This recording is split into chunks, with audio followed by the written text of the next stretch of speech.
और जो एक सबके मन में सवाल था कि अमेरिकी चुनाव में क्या होगा, वो अब तस्वीर लगभग साफ हो गई है। लेकिन अब इसके बाद बाजार में क्या होगा, ये तस्वीर आप साफ कीजिए।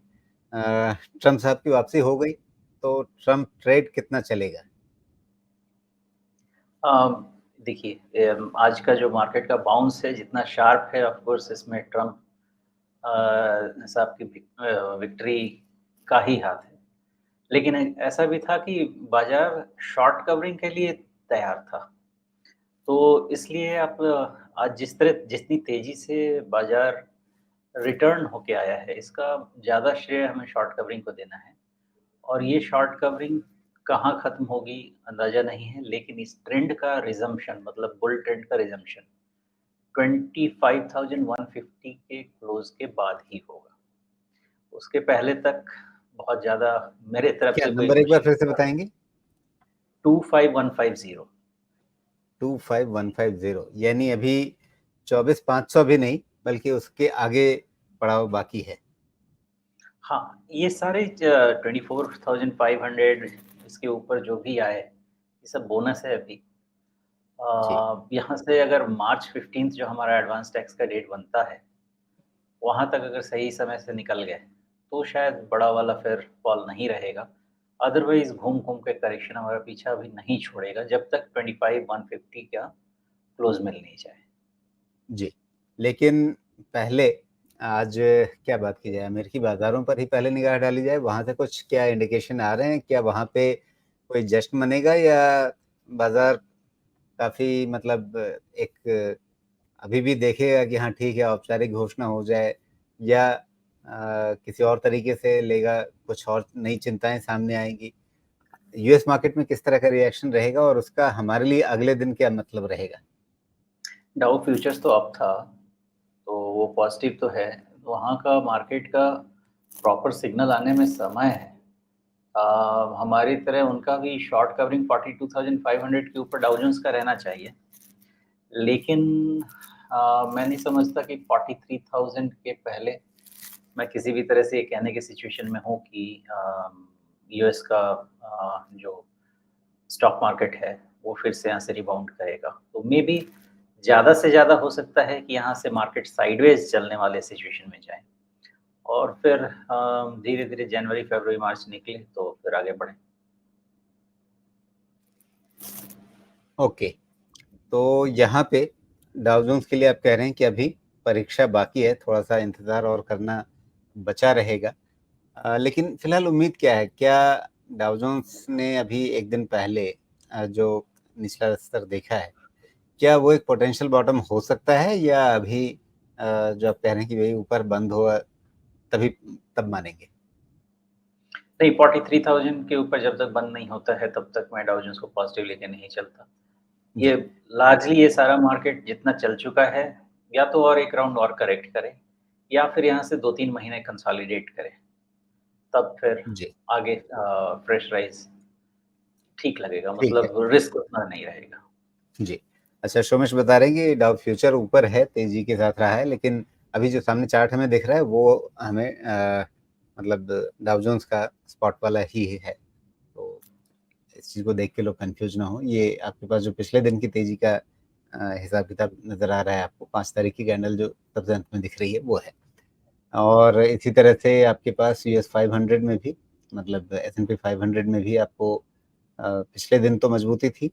अब सवाल है कि आज अगर डाउ फ्यूचर्स अच्छे संकेत दे रहे हैं तो फिर कहाँ तक जाएगा और इसके लिए वो अ, लक्ष्मण रेखा क्या रहेगी जिसको पार करना ज़रूरी है?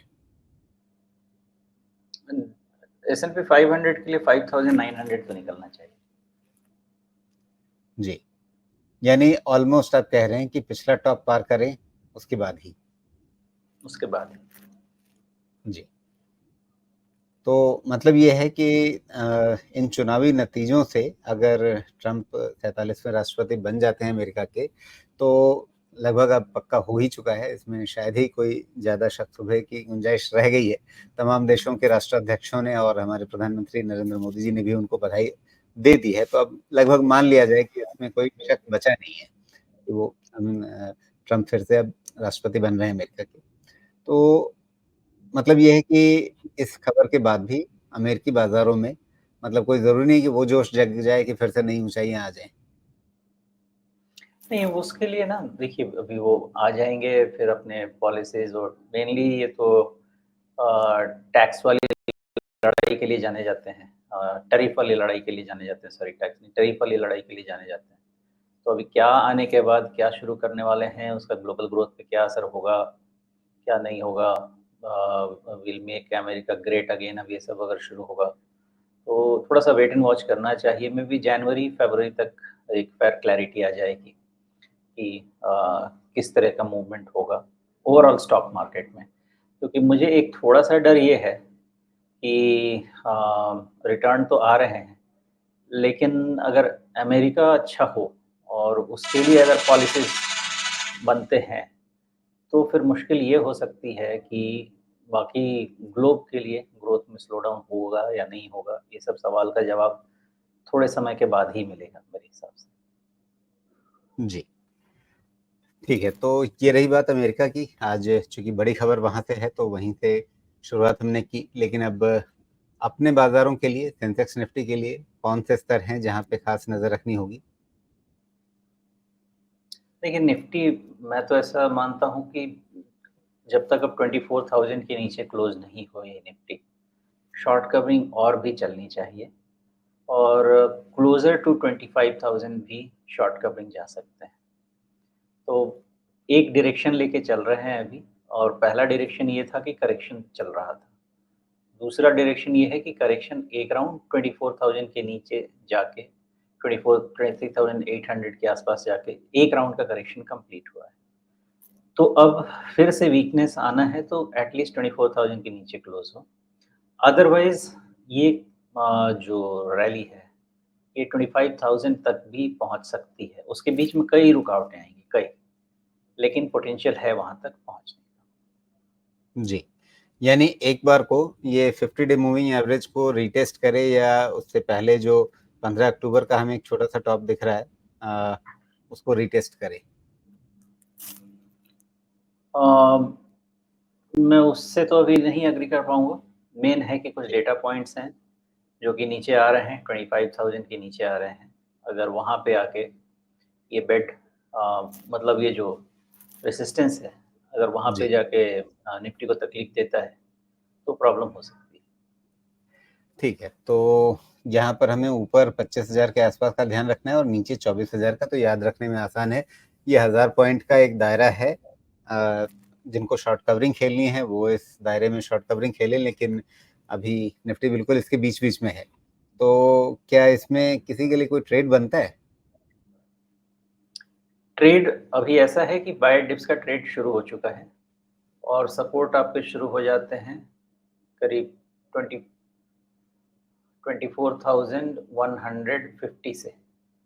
पहला सपोर्ट तो वहीं पे ऑलमोस्ट आ जाना चाहिए 24,150 के आसपास और दूसरा फिर 24,000 के नीचे on closing basis. As long as ये सब सपोर्ट रहते हैं, ये बाय डिप्स का फिलहाल मार्केट रहेगा।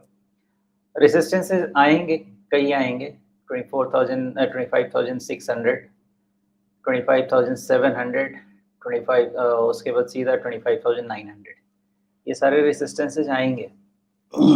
लेकिन नीचे से बेस जब तक नहीं टूटेगा, ये सारे एक-एक एक के बाद एक ये लेवल्स अचीव हो सकते हैं। जी, ठीक है। तो निफ्टी को समझ लिया हमने, अब बैंक निफ्टी को समझ लेते हैं। यहाँ पर हमें आज के कारोबार में थोड़ा मतलब एक ऊपर की चाल दिखी तो सही, लेकिन वो चाल बहुत दमखम और जोश वाली नहीं थी और अंत में बढ़त भी जो है वो थोड़ी हल्की ही रही। तो इसको देख कर के अभी क्या लग रहा है? वैसे तो इंडेक्स बॉटम्ड है, लेकिन 53,000 के ऊपर क्लोज़ हो जाए, तो फिर इसको आगे लेके चलें। उसके ऊपर में मुझे लगता है कि 57,000 ऑलमोस्ट पहुँच जाना चाहिए और फिर 60,000 तो पहले 53,000 होने देते हैं। उसके ऊपर एक बार ले लें और फिर वहाँ से करीब-करीब 4,000 पॉइंट और फिर उसके बाद नेक्स्ट असेसमेंट करते हैं। जी, मतलब ये कि आप कह रहे हैं कि बॉटम्ड है तो फिर अब यहाँ से नीचे की ज़्यादा गुंजाइश नहीं है, मतलब खतरे नहीं हैं उस तरह के। तो क्या इसमें हम एक ट्रेंड लाइन को सपोर्ट बना सकते हैं? क्या ये ट्रेंड लाइन एक अच्छी बनती हुई दिख रही है? क्या ये ट्रेंड लाइन हमारे लिए एक सपोर्ट का काम करने वाली है? 200 ईएमए ये ट्रेंड लाइन ब्रेकडाउन हो सकता है, 200 जी, ईएमए का टेस्ट हो सकता है, लेकिन 200 ईएमए के नीचे अभी बैंक नहीं जाना चाहिए। बिकॉज़ जिस तरह से Kotak bank, HDFC bank, ICICI bank, state bank, इन सब का बड़े बैंक्स का बिहेवियर है, मुझे लगता है 200 ईएमए प्रोटेक्ट हो जाना चाहिए।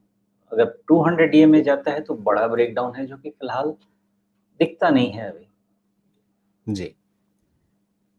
यहाँ चार्ट में 200 डीए में जो है, ये लाल रंग की जो रेखा दिख रही है, वो है और ये लगभग आपके जो अगस्त में बॉटम बने थे, ये उसके आसपास चल रहा है।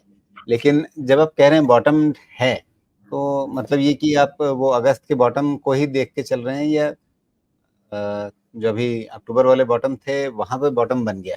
अगर अगस्त अक्टूबर वाले पे बॉटम बन गया तो फिर 200 डे मूविंग एवरेज तो उससे थोड़ा ठीक-ठाक नीचे हो जाएगा, तो कई लोग कन्फ्यूज़ हो जाएँगे मेरे समेत। नहीं, ये इंक्लाइंड आपका जो ये ट्रेंड लाइन है इंक्लाइंड अपवर्ड है। इसका ग्रेडिएंट और बढ़ेगा। अगर ये टूटता भी है तो बैंक के पास सफिशिएंट डिस्टेंस रहेगा 200 डीएमए से और उतना गिर के भी वो सँभल सकता है। जी, ओके। और आईटी सेक्टर, यहाँ तो ज़बरदस्त रैली दिखी है आज। क्या खूब! हाँ, लग रहा है ट्रम्प साहब इन्हीं को ऑर्डर देने वाले हैं। और आशा तो यही है इन सबको, इसीलिए इतनी तेज़ी से बढ़ा है आज। लेकिन मुझे लगता है कि जितना शॉर्ट स्क्वीज़ था हो गया।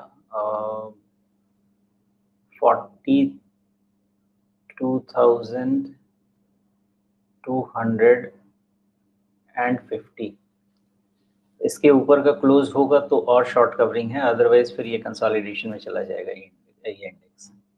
इनफैक्ट करेक्टिव मोड में पूरे तरीके से इंडेक्स था, लेकिन आज के इवेंट ने तो इसको पूरे तरीके से चेंज करके रख दिया है। तो 42,300, 4250, 42,250 ये रेंज एक बार ये निकले तो इसमें फर्दर शॉर्ट कवरिंग है, मे बी फिर नया हाई भी बन जाए।